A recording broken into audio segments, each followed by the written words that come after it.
পরপুরুষের রুমে এসে শাড়ি চেঞ্জ করতে তোমার একটুও বিবেকে বাঁধলো না? নাকি সব নিজে থেকেই প্ল্যান করে করেছো? হঠাৎ রুমে কারো আগমন ঘটায় আর তারপর এমন কথায় থতমত খেয়ে যায় ফারহা। মাথা তুলে সামনে তাকাতেই দেখে সামনে দাঁড়িয়ে থাকা মানুষটা তার দিকে অগ্নিদৃষ্টি নিক্ষেপ করে আছে। ভয়ে ও লজ্জায় মাথা নিচু করে আছে ফারহা। আজ প্রথম শাড়ি পরে বান্ধবীর বিয়েতে এসেছে ফারহা। আজ গায়ে হলুদ, বাকি সব বান্ধবীরাও হলুদ রঙের শাড়ি পরে এসেছে, তাই বাধ্য হয়ে ফারহাকেও পরতে হয়েছে শাড়ি। কিন্তু এখানে আসার পর দৌড়ে আসা একটা ছেলের সাথে ধাক্কা খেয়ে নিচে পড়ে যায় সে। ছেলেটা পেছনে না তাকিয়ে সোজা চলে গেল। একরাশ বিরক্তি নিয়ে উঠে দাঁড়ালো ফারহা। দেখে সুন্দর করে পরে আসা শাড়িটিও এলোমেলো হয়ে গেছে। ছেলেটাকে মনে মনে গালি দিয়ে সামনে এগিয়ে গেল সে। দেখে বাকি বান্ধবীগুলো আইরিনকে নিয়ে ব্যস্ত হয়ে পড়েছে, তার দিকে তাকানোরও সময় নেই তাদের। তখনই আইরিনের মা লতা রহমান তার কাছে এগিয়ে এসে সমস্যার কথা জানতে চাইলে ফারহা খুলে বলে সব। এক হাতে শাড়িটা ধরে আন্টির সাথে হাঁটা ধরলো সে। যাই হোক, আগে শাড়িটা গুছিয়ে নিতে হবে। বিয়ে বাড়ি, প্রায় সারা বাড়ি জুড়েই মানুষের ছড়াছড়ি, তার মাঝে একটা রুম ফাঁকা, আর তা হলো আবরার ভাইয়ের। তার রুমে কাউকে ঢুকতে দেয় না সে, নিজেই রুম পরিপাটি করে রাখে। এরপর কারো প্রবেশ নিষিদ্ধ। সেই সুবাদে আজও রুম ফাঁকা পড়ে আছে, তাই লতা রহমান তাকে আবরারের রুমে ঢুকিয়ে বলল, আবরার এখন বাইরে আছে, ও আসার আগেই চেঞ্জ করে নাও। ওর রুমে কেউ এসেছে, তা দেখলে তুলকালাম কাণ্ড ঘটিয়ে বসবে সে। নিরুপায় দৃষ্টিতে সাত পাঁচ না ভেবে রুমে ঢুকে শাড়ি ঠিক করতে লাগলো ফারহা। যেহেতু এই রুমে কারো আসা নিষেধ, তাহলে একেবারে নিশ্চিন্তে থাকতে পারে সে। সবশেষে একটু ঝুঁকে শাড়ির কুচিগুলো ঠিক করছিল, তখনই আবরার রুমে আসে। আর এসব কাণ্ড দেখে এত কথা শুনিয়ে দিল ফারহাকে। চুপচাপ মাথা নিচু করে দাঁড়িয়ে আছে ফারহা। আবরারের ভয়ে হাত কাচুমাচু করছে বারবার।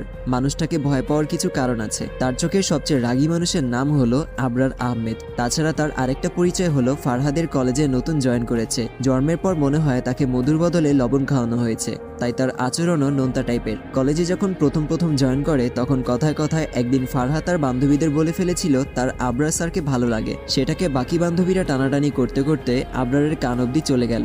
সেদিন কলেজ ছুটির পর কোচিংয়ে সারা ক্লাস কান ধরে দাঁড় করিয়ে রেখেছিল তাকে। এই মুহূর্তে ফারহার দিকে অগ্নিদৃষ্টি নিক্ষেপ করে আছে আবরার। ফারহার নীরবতা দেখে সে আবারও রাগী গলায় বলল, এখন মুখে তালা পড়ে গেছে নাকি? এমন ভাব ধরলে মনে হচ্ছে কিছুই জানো না। মানে আমাকে আকৃষ্ট করতে আর কত নিচে নামবে তুমি? ফারহা এবার নিচের দিকে তাকিয়ে থাকা অবস্থায় বলল, আমি এসব কখনোই ভাবিনি। আমি জাস্ট বিপদে পড়ে আপনার রুমে এসেছি। আপনি যেমনটা ভাবছেন মোটেও আমার এমন কোনো উদ্দেশ্য নেই। বিশ্বাস না হলে আপনি আন্টিকে জিজ্ঞেস করতে পারেন। তখনই রুমে আসে লতা রহমান। আবরারের দিকে চেয়ে বলল, কি হয়েছে? তুই শুধু শুধু মেয়েটাকে এত ধমকাচ্ছিস কেন? ও কি করেছে তুমি জানো মা?